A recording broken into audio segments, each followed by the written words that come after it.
Hello students, in our last video we talked about the topic of work. Work being that we have an object that we will be moving. So in this particular case we can see that you have a box sitting right here and you have two workers that they're applying a force to move that box. If that box moves in a parallel direction as with the force, we can calculate how many joules worth of work was done.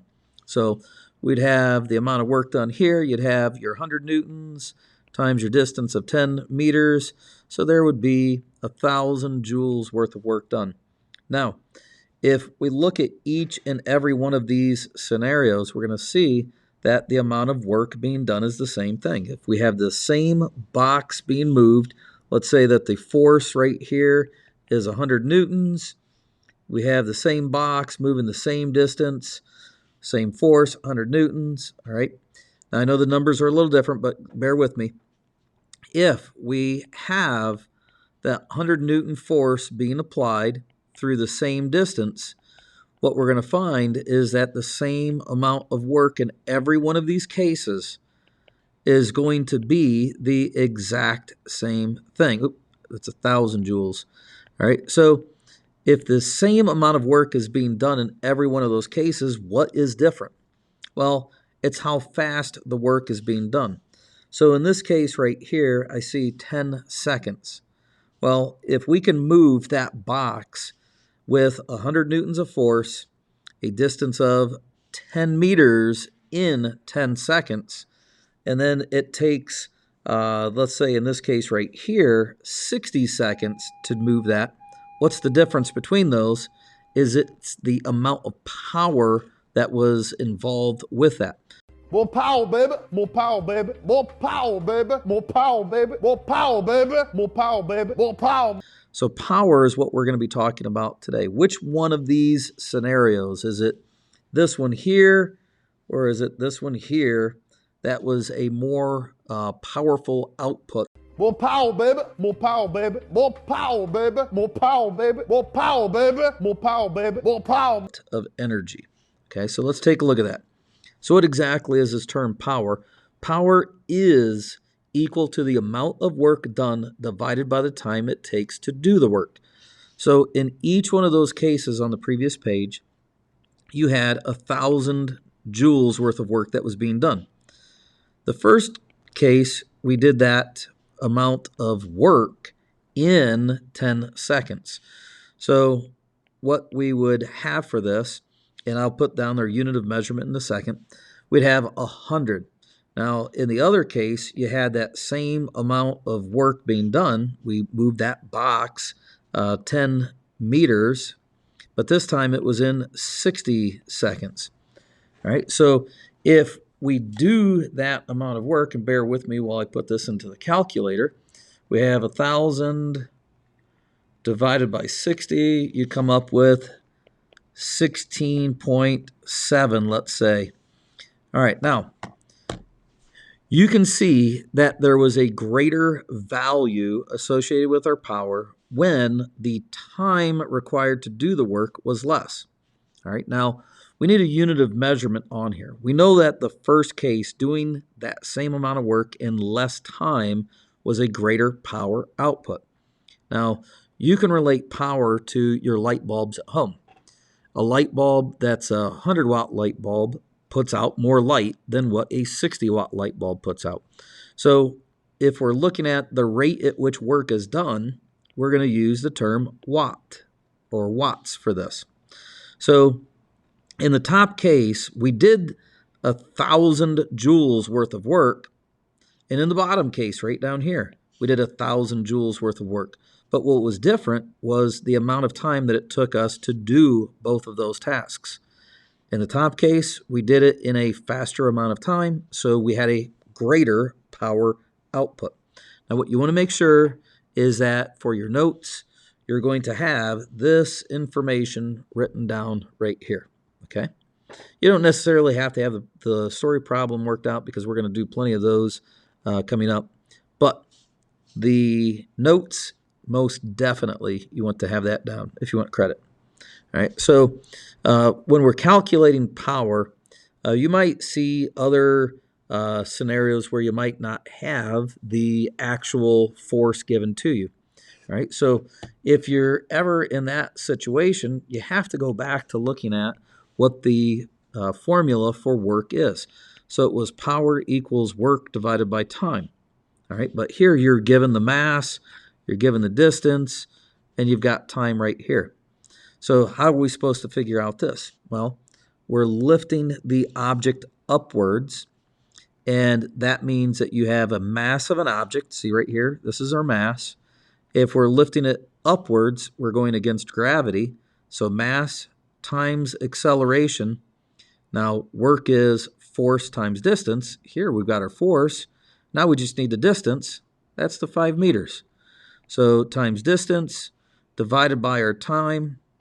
All right, so it's just when we're trying to break the formula down to figure out power, we know that it is work divided by time, but work is force times distance. And then if we divide that value by time, yes, we get our power. All right, so we'll look at some problems where we actually have to break down our formula into the components. All right, so power. We've already discussed this. The unit of power is called a watt. Now, where did this term come from? It was from James Watt back in the 1800s when the primary tool to move things around was the horse. And depending upon what kind of load that you were trying to move, if you were trying to move a coal cart or you're trying to plow the fields, that would determine how many horses you'd have to have. Well, James Watt, trying to sell his engines, his steam engines, he needed something to equate it to. So what they came up with was a unit of measurement to help identify, how many horses that his steam engine could actually use. So the equivalency, when we're looking at this, 1 horsepower is the equivalent output of 746 watts. Right? So we can relate those two terms, 1 horsepower, we're just a unit of measurement, horsepower, all right? And that is the equivalent of 746 watts. Now, you do want to make sure you have this written down, okay? So if you have to, pause the video, and then we can move on. So another way, again, all these different ways that we can look at power. Another way that you could look at power is when we are looking at expressing power as a multiple of force and its velocity. Right? Now, how in the world can we have velocity thrown in here? Because we said just a little bit ago, power equals work divided by time. All right? Well, work is force times distance, and I'm going to color distance with a different color here. Distance, and then we have the unit time on here. Well, take a look at the blue. Distance over time, that is velocity. So keep in mind when you're having your formula sheet together, you need to make sure that you can look at the components, the variables that make up power, and be able to utilize every one of those variables, okay? So again, make sure that you have this formula down in your paper. So some different units of measurement that you might come across, all right? I touched on this a minute ago, that when we're talking about power, you have your light bulbs. So if you have a 100-watt light bulb or a 60-watt light bulb, maybe your lawnmower, the power with it, maybe you'd say it's a 21 horsepower engine. Or if we put that in terms of watts instead of horsepower, maybe your lawnmower would have a value of 2,500 watts. Well, 2,500 watts in horsepower is simply a 3.3 horsepower lawnmower. So that'd be like a little push mower is what that would be. Okay. So these machines, they help to identify the power consumption that's going to be for each individual, desk lamp or small fan or computer. All right. So our units of measurement, we've already touched on this. We said power equals work divided by time. So in terms of units of measurement, power, that's watts, equals, we had joules over seconds. And then that unit of measurement, if we break this down even further, again, you need to be able to break this down. You have force times distance over time. Well, when we look at our units of measurement, we have newtons times meters over seconds. And then if we break this down even further, okay, force, we have mass times gravity, or any acceleration, times distance divided by time. So for a complete breakdown of this, you want to make sure that you have each one of these variables written down here. So let me finish this up. Meters over seconds, like this. All right, so that way if we get into some story problems and you need to match up formula to variables, you're able to do that right from here. Okay? So let's do a check here. It says, a job can be done slowly or quickly. Both may require the same amount of work, but different amounts of, all right, so pause it, answer your question. If we're doing the same job, if we're trying to dig a pool in my backyard, let's say, and we have somebody with a shovel, all right, that shovel, they could do the same amount of work. They'd be able to take out all of this dirt and move it somewhere else, okay? Whereas if you had a bulldozer or a backhoe, the backhoe would do the same amount of work. It's still going to lift that dirt out of the ground, but since it's going to do it in a quicker time frame, then that would be a more powerful tool rather than just a person doing it. All right, what we're going to have is some story problems that you're going to need to answer. So the story problems, if you need help, then you're going to stick around and then follow with me with answering up those questions. If you don't need help, well, what you can do is answer up the questions. The questions, there should be questions 15 through 19 on problem set 2. Okay? So if you need help on that, stick around. We're going to do that right now. If not, you can go ahead and do it on your own. But you do still have to use the guess method. You have to provide all the information. All right? So here we go. We have question number 15. Question 15, it says you have a box that weighs, all right, so weighs is a force, and that's going to be 1,000 newtons. And then it says that we have that box being lifted a distance of 20 meters, straight up by a rope, so we don't have to use any cosine theta deal here. It says the work is done in 10 seconds. So we have a time of 10 seconds. It says the amount of work is the amount of power is used in watts. So we got to figure out what the power here is. All right, so I'm going to put power, and it said it wants it in watts, and it also wants the power in kilowatts. All right, so I'm going to abbreviate that kW.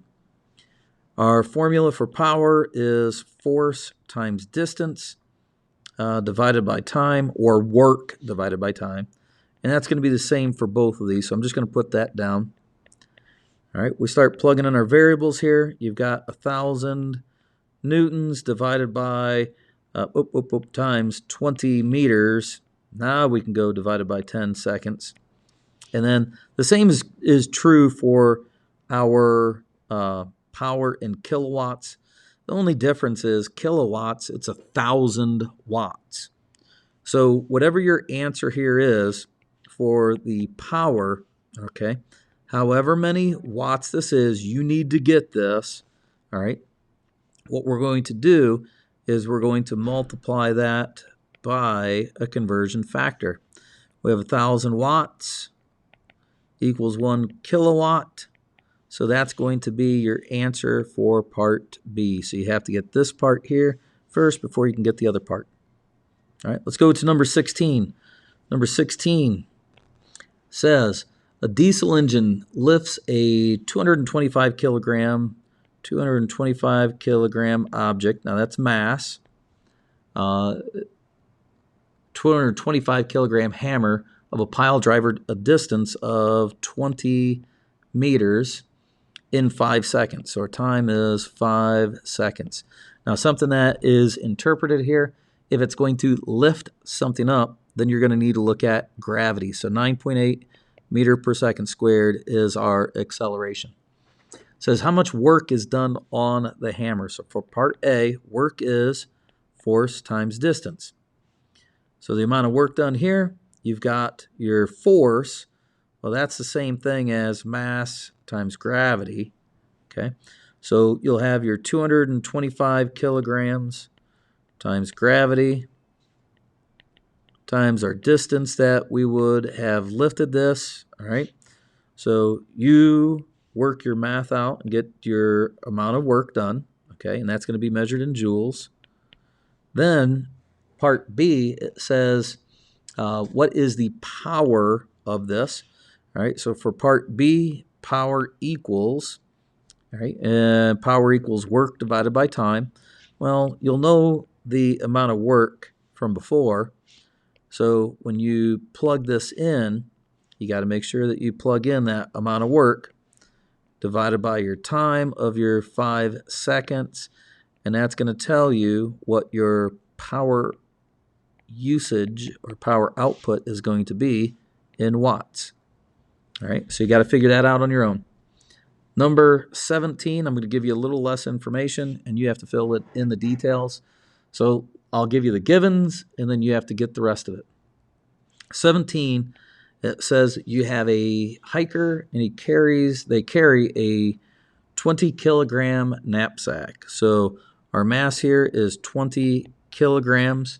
Now, again, if we're lifting something up, we know that we have to use gravity in here with this.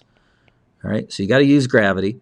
Our time for this, it says, is 30 minutes, but you are going to need to put this in terms of seconds. All right, so you're going to have to figure out how many seconds that is going to be. Well, you know that 1 minute is 60 seconds. So to figure out how many total seconds you have, you can do the math there yourself. It says you're going to carry this knapsack a distance of 300 meters. All right, so how much work is done on the knapsack is question A. Nope. Question A is what is the weight of the knapsack? Weight equals mass times gravity. For part B, it says how much work in joules is done. Well, work equals force times distance. For part C, it says the hiker weighs 600 newtons. Now you got to figure out your total weight. Well, you know the weight of the knapsack, right? So I'm going to do this. We'll go the weight of the knapsack. So I'll just put down K for that, for the knapsack. And you'll know the weight of we'll put H for the hiker. All right. So if you know what the total weight is being lifted, and you know the distance, sounds like that would be a good way to figure out the amount of total work that's going to be done. All right, and then for part D, you're going to have to use your total work divided by our time to figure out what your power is. All right, so I'm going to leave it at that. We go number 18.